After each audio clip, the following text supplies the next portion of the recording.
Hi, it's Dorothy Guining with Scrapbooking Quebec. This week I'm joining the Punched Out Thursday to Die For collaboration. We share ideas every Thursday on what to do with your punches and your dies.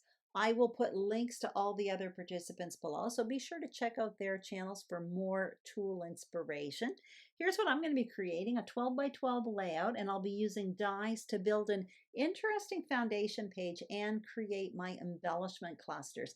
And the technique I'm going to be demonstrating is great for scraps, but it's also fun for jazzing up a collection that you, I don't know, may find boring, or using brand new stuff, which is what I'm going to be doing in this video.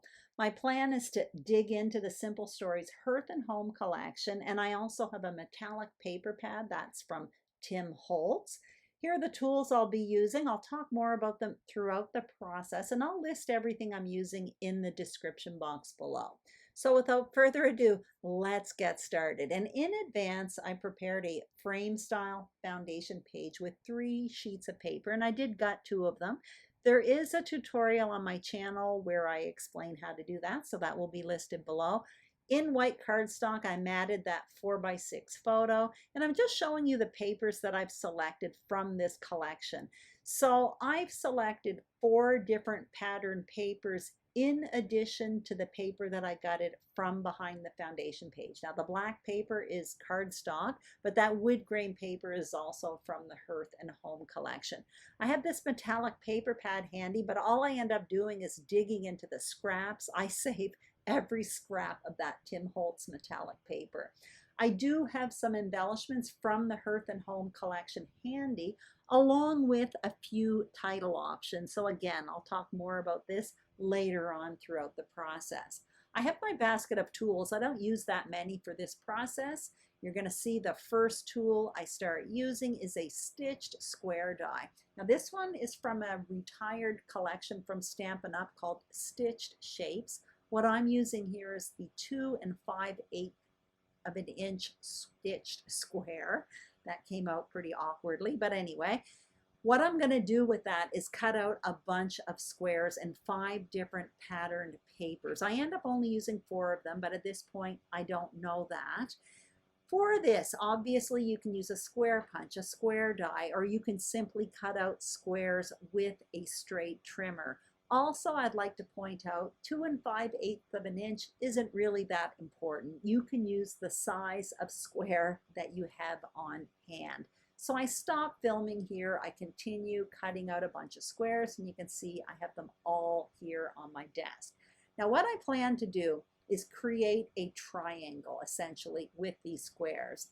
I'm going to be working from the top down, so it's going to be like an upside down triangle. But in fact, my plan is to turn this page, once I create my upside down triangle, I'm going to turn it 90 degrees. So the base of the triangle for the finished project is going to be on the left-hand side of the page, and it's going to point towards the right. But for whatever reason, I feel more comfortable working with an upside down triangle. There you go. I'm giving you an idea where I'm going with this project. So all I was doing there was kind of looking for a pattern that pleased my eye with all of these different printed papers. And it was throughout this process I decided that I didn't want to add the wood grain. But I didn't know that when I was cutting out these pieces of paper. This is the kind of thing you just have to play with it and listen to your gut. Before continuing, I want to talk about adhesive. Now the adhesive I use, which I use all the time, is Easy Runner Strips by Scrapbook Adhesives. The reason why I like it, and particularly for this project, is because I can adhere it. It is permanent, but it gives me a bit of wiggle room. And what I mean by that is I can place something on the page with the adhesive, and I can still move it without ruining the paper or the foundation page for a little while before it actually becomes permanent. For this particular technique, I find it kind of important because you're going to see later on, I end up moving some of these squares around. So now what you see me doing is starting the first row.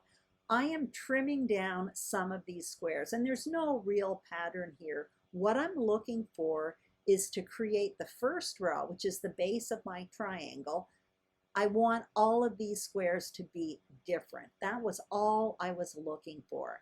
Once I did that, now I'm adhering them to the page. And you can see on the far left, I adhere it to the far left, but it doesn't quite touch the top of the page. The next one touches the top of the page. The third one there, the yellow one, is the only one that is a full-size square. Now I actually start overlapping them. There is no pattern here. All I'm looking for is a wonky row of squares. That's it. And that's going to set the stage for the continuing rows, for the rows that I am placing now. I'm going to continue this, and what you see me doing is making the rows more and more narrow. I want them to create a point towards the bottom at this point. I want them to be wonky. Some of them are overlapping. Some of them, there is space in between the squares. And some of them I am tucking underneath. You're going to see me do that in a little bit as well. Once again, another reason why this adhesive is important to me, because when I'm adhering them, at some points I'm deciding I want the square that I'm adhering to slip underneath the square that is already adhered to the page, which is exactly what I did with that black square that I'm adhering now. I slid it underneath that yellow square that was on top of it. So I continue doing this, and I want to simply create a point more or less towards the middle of the page there. That's what you see me creating right now. At this point, I'm placing my photo there, and I'm starting to move around the squares, and that's why, again, a permanent adhesive that becomes permanent instantaneously can cause problems at this point. What I was kind of looking for, I'm trying not to overthink it, but I am sort of overthinking it.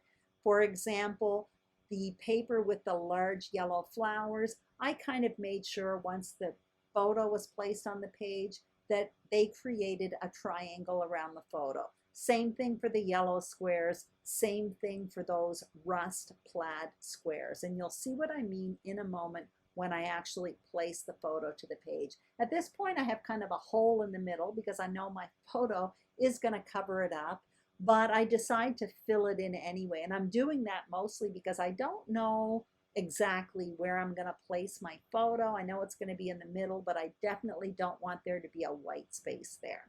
So my triangle is down. You can see it's over there on the side now. And what I'm looking for here is a second photo mat. So I auditioned the wood grain paper and the black paper. I do decide to go with the black paper. Now, normally at this point in the process, I would establish a spot for my title and journaling box. However, I know where it's going to go. The title is going to go more or less on the right-hand side of the page towards the bottom, the same as the journaling. But I'm not going to worry about that right now. What I'm going to do is start creating embellishments to go around my photo. So I'm getting out my Big Shot again, and I'm getting out these leaf dies from the Hip Kit Club. I got these from the October 2021 Hip Kit Club release. They are no longer available. I do love these dies. However, any leaf dies would do. You could also use flower dies as well. So basically, most of these leaves are going to be cut out in that metallic paper from Tim Holtz. I do have some wood grain paper there as well. I am cutting out a bit in wood grain because I don't have any more wood grain on the page except in the foundation page. So I want to introduce that somewhere. So now you see me digging out these leaves. I don't make you watch all of that, but you can see now on the right-hand side, I have a bunch of leaves, most of them cut out in that metallic paper, and I absolutely love it. I did cut out some in that wood grain paper, but again, mostly in that metallic paper. I particularly like the oak leaves. There is a stitched, embossed, detailed on the leaves, and it looks beautiful in that metallic paper. Also off camera, I added some foam adhesive behind my photo with a backdrop like that that is so busy. I just wanted it to pop up a bit off the page, so I added some Stampin' dimensionals behind it. Now what I'm doing is creating two embellishment clusters, and what I'm doing starting with the bigger leaves, and I consider those the oak leaves because they are more solid. Then I'm slipping in the more wispy leaves. When I'm creating these, the only thing I'm thinking about is I want the top left cluster to be significantly smaller than the bottom right cluster. That's it. It's a diagonal design, but I want one cluster to be smaller than the other. And the one at the bottom right is the more significant embellishment cluster. So once that is done, what I will do is adhere these clusters to the page, then I will adhere the photo on top of it. At this point, it probably would have been a good idea for me to snap a photo. But again, I just decided to wing it, and that's what you see me doing right now. So the only leaves that I'm adhering with my normal adhesive are the oak leaves, and I'm putting the adhesive towards the base of the leaf because later on I do plan to pop up the ends with foam adhesive. But all of the wispy pieces, I am using that adhesive that you see at the top of the page. It's like a yellow paper. It's called Sticky Specks by Ecstasy Crafts, and it basically, you put a detailed die cut on top of that yellow paper, which has adhesive on it. It picks up the adhesive, and it's great for detailed pieces. So I really sped up that part of the process because it's exactly where I had placed them. Essentially, I created two embellishment clusters, the one on the top left, smaller than the one at the bottom right. You can see the one at the bottom right kind of turns the corner of the photo. It's definitely larger than the one at the top left.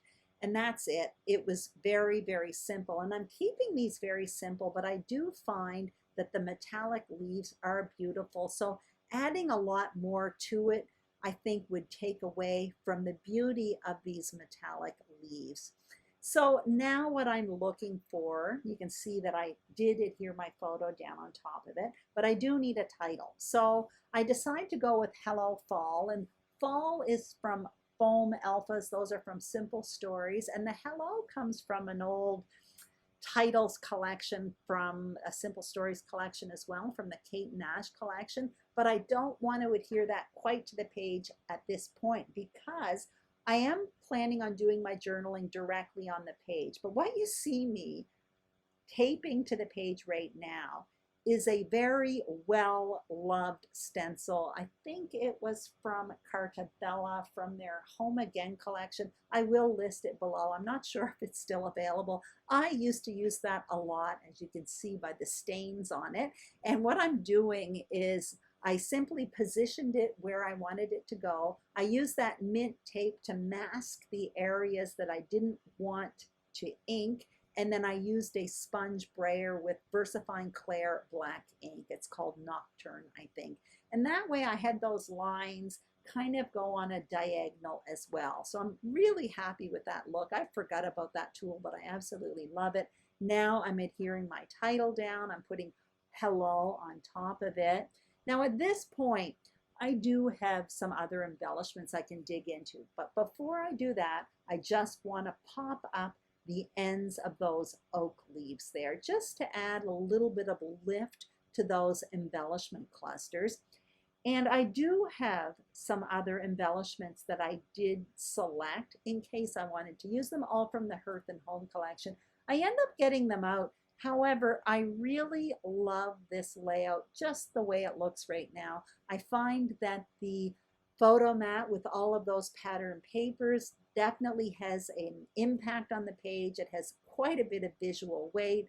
Those embellishment clusters with the leaves, with the gold metallic paper, again, they are quite significant. They're simple, but they definitely have an impact on the page. And I felt if I added anything more to this, I would be taking away from what I've already created, which I actually find quite beautiful. So all I ended up doing off camera was my journaling, and that's it.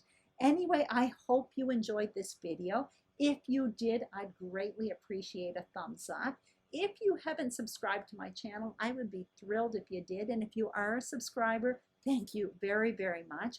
Don't forget to check out all the other participants. Their links are in the description box below. Have a fantastic day, and I'll see you soon on YouTube. Bye-bye.